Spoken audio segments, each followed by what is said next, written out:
Hello दोस्तों, कैसे हो। आशा करती हूँ कि आप सब ठीक होंगे। आज अपन पढ़ने जा रहे हैं वित्त व्यवस्था का 5वां लेक्चर है। क्या है? वित्त व्यवस्था का 5वां लेक्चर। तो 5वें लेक्चर में क्या पढ़ते हैं कि तरल समायोजना। क्या है? तरल समायोजन। तो तरल समायोजन क्या है? तो इसके दो पॉइंट आते हैं। क्या है? आर अर्थात रेपो रेट और आर रिवर्स रेपो रेट। तो इसका आगे अपन वर्णन करते हैं एक एक का। अब पढ़ते हैं आर अर्थात रेपो रेट। तो रेपो रेट क्या होता है? तो ब्याज की वह दर जिस पर आरबीआई वाणिज्य बैंकों को ऋण प्रदान करता है। क्या है? रेपो रेट क्या है? ब्याज की वह दर जिस पर आरबीआई वाणिज्य बैंकों को ऋण प्रदान करता है, उसे ही क्या कहते हैं? रेपो रेट कहते हैं। क्या है? बैंक की वो ब्याज की वह दर जिस पर आरबीआई वाणिज्य बैंकों को ऋण प्रदान करता है, उसे ही रेपो रेट कहते हैं। इसके तहत वाणिज्य बैंक सरकारी प्रतिभूतियों की गारंटी पर लघु अवधि के लिए ऋण प्रदान प्राप्त करते हैं। किसके आधार पर वाणिज्य बैंक ऋण लेते हैं? तो सरकारी प्रतिभूतियों की गारंटी पर लघु अवधि अर्थात कम अवधि के लिए ऋण प्राप्त करती है। आरबीआई वाणिज्य बैंकों को इस दर के तहत उनकी समग्र जमाओं का केवल 1% ही ऋण प्रदान करती है। क्या है? आरबीआई वाणिज्य बैंकों को इस दर के आधार पर, कौन सी दर के आधार पर? रेपो रेट है ना। क्या रेपो रेट की ब्याज की वह दर है जिसके आधार पर वाणिज्य बैंक को ऋण प्रदान करता है, उसी के आधार पर वाणिज्य बैंकों को इस दर के तहत ही उनकी समग्र जमाओं का केवल 1% ही ऋण प्रदान करता है। कौन? आरबीआई। ये ऋण भी है ना, दो प्रकार के होते हैं। ऋण कितने? दो प्रकार के होते हैं, ओवरनाइट रेपो और ट्रेम रेपो। ठीक है, तो ओवरनाइट रेपो पढ़ते हैं। इसके तहत कुल समग्र जमाव का मात्र केवल 25% एक दिन के लिए दिया जाता है ऋण। क्या दिया जाता है? जो ओवरनाइट रेपो है ना, इसके तहत क्या करते हैं? कुल समग्र जमाव का, पूरी संपूर्ण समग्र जमाव का केवल 25% ही ऋण दिया जाता है, केवल एक दिन के लिए दिया जाता है। ठीक है, और जो ट्रेम रेपो है ना, ये क्या करता है? इसमें कुल समग्र जमाव का 75% तक ऋण दिया जाता है। इसमें क्या होता है? कुल समग्र जमाव का 75% तक ऋण दिया जाता है। इस ऋण की समय अवधि कितनी होती है? 3 दिन, 7 दिन, 14 दिन या फिर 21 दिन की होती है। वर्तमान में रेपो रेट की दर कितनी है? 6.5% है। वर्तमान में रेपो रेट की दर कितनी है? 6.5%। आगे पढ़ते हैं रिवर्स रेपो रेट। अब क्या है? आर अर्थात रिवर्स रेपो रेट। तो रिवर्स रेपो रेट क्या है? तो आरबीआई द्वारा वाणिज्य बैंक के अतिरिक्त तरलता को सोखने के लिए जिस उपकरण का प्रयोग किया जाता है, उसे ही रिवर्स रेपो रेट कहते हैं। क्या है? आरबीआई के द्वारा वाणिज्य बैंकों के अतिरिक्त तरलता को सोखने के लिए जिस उपकरण का प्रयोग किया जाता है, उसे ही रिवर्स रेपो रेट कहते हैं। इसके तहत आरबीआई वाणिज्य बैंकों से उनकी तरलता जमाओं को स्वीकार करता है। जो रिवर्स रेपो रेट ना, इसके तहत क्या करता है? आरबीआई वाणिज्य बैंकों से अपनी तरलता अर्थात जमाओं को स्वीकार करता है और बदले में उन्हें प्रतिभूतियां अर्थात पैसे या फिर संपत्ति प्रदान करता है। साथ ही इन जमाओं पर जिस दर से वाणिज्य बैंकों को ब्याज दिया जाता है, उसे रेपो रेट कहते हैं। उसे ही क्या करते हैं? रिवर्स रेपो रेट करते हैं। साथ ही इन जमाओं के जिस आधार पर क्या था वाणिज्य बैंकों को ब्याज दिया जाता है, उसी को ही रिवर्स रेपो रेट कहते हैं। रिवर्स रेपो रेट के बढ़ने से बाजार में फैली महंगाई को नियंत्रण लगाया जा सकता है। क्या है? रिवर्स रेपो रेट है ना, इसके बढ़ने से बाजार में जो भी बढ़ती है महंगाई, उसको क्या करता है? नियंत्रण किया जा सकता है। वर्तमान में रिवर्स रेपो रेट कितना है? तो कितना है? 3.35% रिवर्स रेपो रेट वर्तमान में है। आगे पढ़ते हैं OMO। क्या है? खुले बाजार की क्रियाएं, ओपन मार्केट ऑपरेशन। ठीक है, तो इसमें पढ़ते हैं बाजार में तरलता पर नियंत्रण लगाने के लिए इस उपकरण का प्रयोग आरबीआई करता है। क्या है? आरबीआई किसका? खुले बाजार क्रियाओं की का नियंत्रण क्या करता है? बाजार में जो तरलता और इसका नियंत्रण लगाने के लिए आरबीआई के द्वारा इस उपकरण का प्रयोग किया जाता है। ठीक है, आरबीआई इसके अंतर्गत वाणिज्य बैंकों के साथ प्रतिभूतियों का लेन देन करता है। आरबीआई इसी के अंतर्गत, खुले बाजार की क्रियाओं के अंतर्गत ही वाणिज्य बैंकों के साथ क्या करता है? प्रतिभूतियों का लेन देन करता है। ठीक है, और आगे और क्या है? यदि आरबीआई को बाजार में तरलता बढ़ानी होती है, तो वो वाणिज्य बैंक से प्रतिभूतियां लेता है। क्या है? यदि आरबीआई को बाजार में तरलता को बढ़ाना होता है, तो वो क्या करता है? वाणिज्य बैंकों से प्रतिभूतियां लेता है और बदले में बैंक के रिजर्व को बढ़ा देता है। और बदले में क्या करता है? बैंक के जो रिजर्व है उसको क्या करता है? बढ़ा देता है। यदि बाजार की तरलता को कम करना है, क्या है? यदि बाजार की तरलता को कम करना है, तो आरबीआई वाणिज्य बैंकों को प्रतिभूतियां वापस कर देता है। यदि आरबीआई को बाजार की जो तरलता उसको बढ़ानी होती है, तो क्या करता है? वाणिज्य बैंकों से प्रतिभूतियां ले लेता है और बैंक की दर किसको? रिजर्व को बढ़ा देता है। और यदि उसको बाजार की तरलता को कम करना होता है, तो आरबीआई वाणिज्य बैंकों की प्रतिभूतियां वापस कर देता और रिजर्व को कम कर देता है।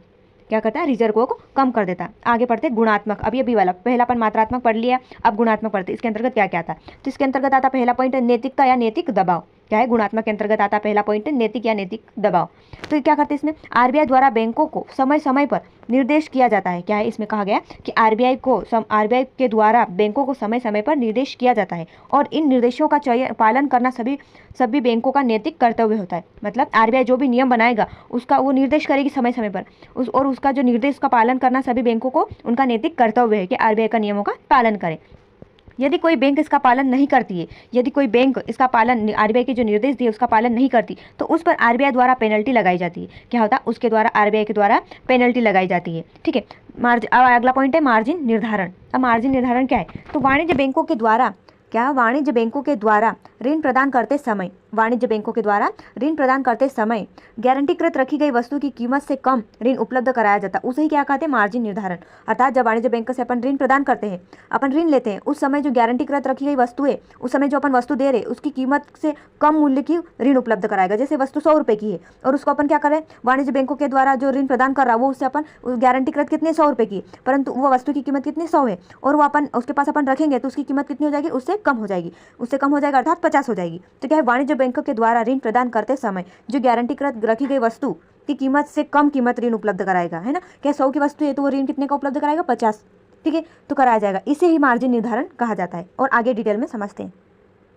क्या है, जैसे प्रतिभूतियां ज्यादा मूल्य की होती है, जो अपन वस्तु रख रहे हैं वो कितनी ज्यादा मूल्य की होती है, जबकि ऋण उसके कम का दिया जाता है, ठीक है। मैंने जैसे आपको उदाहरण के माध्यम से समझाया कि 100 रुपये की वस्तु होगी और अपन उसको रखेंगे ना, उस प्रतिभूति को जमा मूल्य के रूप में रखेंगे और उसका जो ऋण देंगे वो कितने देंगे, उससे कम देंगे, अर्थात 100 रुपये देंगे। वैसा उसको क्या कहते हैं, मार्जिन निर्धारण कहते हैं। आरबीआई के निर्देश के अनुसार सभी बैंक मार्जिन का समय समय पर निर्धारण करते। किसके अनुसार करते, तो ये आरबीआई के निर्देश के अनुसार ही सभी बैंक मार्जिन का समय समय पर निर्धारण करते रहते हैं, ठीक है। अब अगला पॉइंट कौन सा है, साख नियंत्रण या साख रोशनिंग या फिर साख स्वीकृति भी बोलते हैं, इसको तीनों प्रकार से पुकारा जाता है, ठीक है। तो आरबीआई के निर्देश के अनुसार सभी वाणिज्य बैंक